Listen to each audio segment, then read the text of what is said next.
Cavs fans, welcome back. Welcome back. Got Slim here. We're doing a little different kind of video. We just like focus on like a stretch of games or something like that. I'm kind of projecting here, and you guys love the Clippers post game, so I'm just bringing you guys more Cavs content because that's what I want to do. That's my favorite team to talk about, so might as well do it. But I just want to project over the course of this, like to the playoffs, how much noise we can make, all that kind of stuff. You saw the title, but right now, the Cavs are one game out of the 2 seed. If the Bucks lose tomorrow at Dallas and the Knicks lose, or I think the Cavs and Knicks are tied. But either way, we're one game out of the 2 seed, 5.5 out of the 1 seed, and we have a very easy schedule in February. Where I was just saying to Slim, we could easily go 11-2, even if we go 10-3. That's still like at that point, I think we'd be firmly in the 2 seed with a cup game or like 3 games.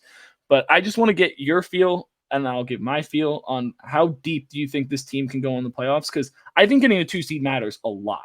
Yep. And then, like I just got done talking to my brother, there's a lot of talk about Joel Embiid, and he just dropped 70. We know that, but and he's as of right now still MVP. Not anymore. He's not going to play 65 games. Oh, damn. So with that being said, I just mean like from last year, but yeah. But continuing with that being said, it's kind of scary for Philly, and if anybody, could have the potential to beat the Cavs in any type of scenario, I think it would be Philly because of Joel Embiid and the rest of the guys that they have. Maxey just dropped 51 last night, but I think that his health, he's feeling a lot of pressure from the league and everybody else to show up for these games and play the rest of these games. But, if you don't take the time out to completely heal your body, I think that, it definitely is more wear and tear. And by the time the postseason comes around, are you going to be available to be there for your team? And I think that if Joel Embiid doesn't have the opportunity to be available, and I wish him healing, I wish him nothing but health, wealth, all that stuff. Of course. You know what I'm saying? But like Perk been saying, I think you should just sit him out. Y'all got the cap space, this upcoming season. Sit Joel Embiid out, see what y'all can do in the playoffs with Maxey, and just chill. But, go into the next season. But with that being said, if Joel Embiid isn't 100% healthy, I think that the Cavs definitely have an opportunity to really take over the East. And it'll be scary, seeing the Knicks. I can see them, I need revenge. I could see an Eastern Conference Finals appearance from the Cleveland Cavaliers. I don't know against who, but I can see them being better than Milwaukee. I mean, it's facts.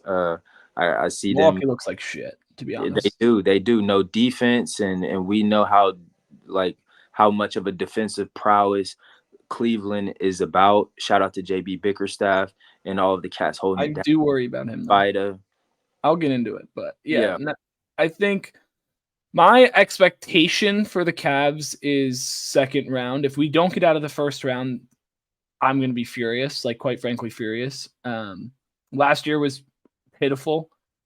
I think getting to the second round would be a fine season if we took it 7 games against a Boston, or by the looks of it, if we get the 2 seed, we don't have to play Boston until the conference finals. If we get y'all may play us in the first round. Yeah, could. That's a conversation for a different video. I think you would, as of right now, the standings, and I think this is how they're going to shake out, but I think it's going to be a Miami-Orlando play-in game, with Miami being the home team for that, which I would probably give the edge to Miami. And do I want to see Miami in the playoffs? No. But would I rather see them than Philly in the first round? No. Or yeah, I would rather see them. Well, I mean, no Embiid is a different story. But if Embiid's healthy, I would, because I think he would be back, because it's reported meniscus tear, and then someone else reported it's meniscus injury, and they're monitoring it or something. So there's not really a clear diagnosis yet. If you do know it, let me know in the comments. But I think I don't want to see Philly at all. I think Philly scares me the most out of everyone. Boston's right there too. Just I think we match up better with Boston, but Boston as a team is just so good that I fear the shit out of them. Like, I think Boston's the best team in the NBA, but Philly scares me. Milwaukee, I think even fully like we beat them by 40, albeit no Giannis. We beat them by 10 without Darius Garland or Evan Mobley. And Jared Allen had to guard or Giannis when they played, and he couldn't protect the rim at the rate that he wanted to. So he had to stick a Dean Wade on Brook Lopez, where the rebounding matchup was supposed to be bad, but we kicked their ass. But New York, I think they're playing unbelievable basketball. But do I fear them? A little bit. Do I think we could beat them? Absolutely. Absolutely.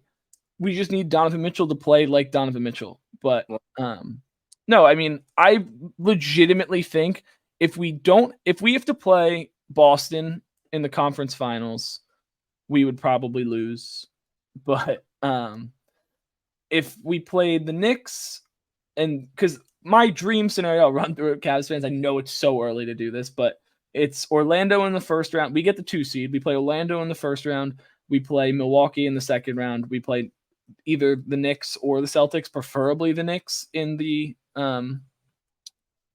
conference finals, and then we get to the finals, and then hopefully we see like Minnesota or OKC, where it's not a veteran team like the Clippers or the Nuggets. But no, that's like my dream scenario. But I really do think this team is built for the playoffs. I think last year we were just so pick and roll heavy. And I was watching someone else today talk about the Cavs and their playoff run last year. Evan Mobley on pick and rolls scored 1 point the entire Knicks series. Holy cow. That is horrid. Horrid. And he's having way better. I think he's definitely shown you he's a better player. I've seen a lot more of his mid-range game, at the elbow, operating from the elbow, nice pull-up little jumper.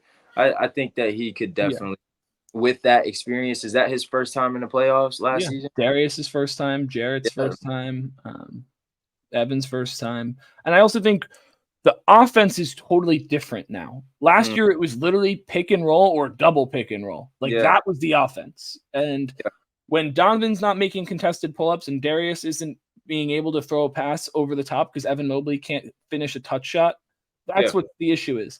Now, I think over this 14, 15, whatever, how many games was 16 game stretch, we've seen Jared Allen with a 4-out, 1-in, and we've seen him dominate that. I think this offense is still good enough like it was last year with having the 2 bigs on the floor. Everyone's worried about having them out there. This team won 51 games last year. This is a very good basketball team, no matter with the same starters. And are we putting Isaac Okoro as a better shooter than Max Strus? No. They literally could send a third guy out to guard Evan Mobley on a roll because Isaac couldn't hit a shot. And that is totally different this year. Having Max there or George there or Isaac there who can actually shoot now, or Dean Wade. And somebody who's in the G League playing for the Charge. He's not going to get burned. He will get burned eventually. But we have options now. Like I was watching Windy today say, like, if you told a Cavs fan earlier in the season that you're going to get a 44% 3-point shooter and it's going to cost you nothing, how excited would you be? I'd be ecstatic. Exactly. We're getting that in Sam Merrill from the clouds, basically. Yeah. I think he needs to find a way into the rotation to stay in the rotation. Sorry. Yeah. And I think, as much as it pains me to say it, I think we have to cut Dean's minutes a little bit going forward because I think he's played really, really well for us. But Isaac has looked like a very, very good 3-and-D role player. Dean has looked really good, but I just don't think it's enough. I would rather have the more consistent shooting and effect on the game because Dean Wade can kind of disappear at moments. I'd rather have George Niang in there. I'd rather have Karras in there. And then you get your 10, 15 minutes from Sam Merrill for some spark shooting. That's the rotation to me because I don't think we're going to go 10 deep in the playoffs. I really don't. Maybe if we're being pussies like last year where we're getting out rebounded, we need to throw Tristan Thompson in there to rough us up a little bit. But I don't want to see that. I want to see Evan and Jarrett rotate at the 5 and then occasionally get 15 minutes total a game of them together to start the game and to close the game. I think throughout the game, you can mix in a few to start the half, but it should really only be about 15 to 18 minutes of them both on the floor because we've seen this offense work with the 4-out, 1-in spacing. And I think that's going to be our most effective offense come playoff time because of the space and the gravity that having the 4 shooters out there has. I know I kind of just went on the spiel, but no, that's real shit. And I also think the East looks a little bit lighter, and like we've been talking about, if no Joel Embiid, I think that the only person who's going to be able to really bump up with JA could be a Bam Adebayo, because we know KP's not going to play that style of play. I think Boston is a lot. When I say lighter, I mean not heavy, not as They're like strong. the Cavs. Like the Cavs are big, but they're Yeah, light. yeah, They're like Embiid's a force. yeah, Hartenstein is like a force. yeah, But 100. they're but like those teams are light, and like that's the teams the Cavs match up with where we can switch because Jared Allen and Evan Mobley are more than comfortable switching out and getting Easy. a few possessions on a Tatum or a Brown. Easy. And Boston, not even having a Robert Williams, we know Al Horford can show up. But I think for the Cavs to, you could say, kind of equally match the talent and the potential for the 3-point percentage, in sparking the 3-point shot, I think that y'all definitely have a lot more opportunities. And even if, prayerfully, Mitchell Robinson gets his return, later into the postseason, assume, knowing, I would say it's safe to say that is like New York is going to have an appearance in the playoffs this season. So I think that if they get deep enough, add in Mitchell Robinson, that'll add a little bit more, tension to what could be another playoff appearance between them versus the Cavs. But I still I don't think think it's all that. going to build up to that. I don't know when it's. I think the Knicks are probably going to get the 3 seed. They have a harder schedule than the Cavs, and the Cavs are getting healthy, and the Knicks are getting injured. So Yeah. they can't get like last night was ridiculous, dude. They lost to the Pacers. They shot 103 shots and scored 109 points. They had 24 offensive rebounds. Like that's horrid, and the fact that they won is ridiculous to me. But hey, give them credit. They won the game. As long as you get the win, whatever.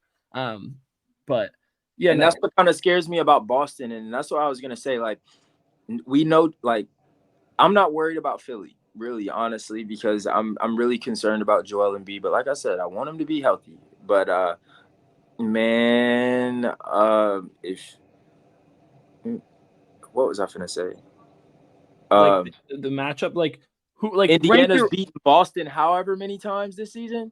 You know what I'm Huh? saying? Like, or that's what I was gonna say. Tyrese Halliburton and Indiana have shown up They low key scare me for the Cavs. They and play too have fast. beat all of these teams. And I'm like, I know the playoffs are different, but I don't know. Like, I'm really worried about Miami for y'all.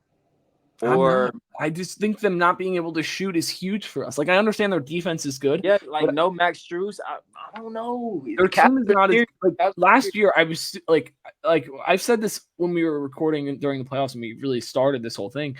This team isn't good. The fact that they were making it to the finals is insane. Like they're not a good team. Like and like I'm fine. Like I understand the whole Miami culture, Jimmy Butler in the playoffs, like Spoelstra, all of that. Don't get me wrong. Scary I think Terry now Spoelstra, too. yeah, like I think Spoelstra will outcoach the shit out of JB Bickerstaff. I'm not saying that. I just think their talent is so lacking, and like I just don't like. I really just don't see it. And we're gonna play Miami in the first round. We're gonna fucking lose in 6 games. This is what's gonna happen. People are gonna clip this, but fuck me. I'm fine with playing them, but yeah. I mean, let me know your thoughts in the comments of how far you think the Cavs can actually go. I think the farthest they could go is I really do think they can make it to the finals depending on matchups. I think expectation wise, I think a second round or a conference finals is about as like real as I can put it. I think if we lose in the first round, I don't see it happening, especially if we get the 2 seed. This is all relying on the 2 seed or 3 seed to me. But um first round exit would be horrifically bad. But yeah, like, comment, subscribe, and peace.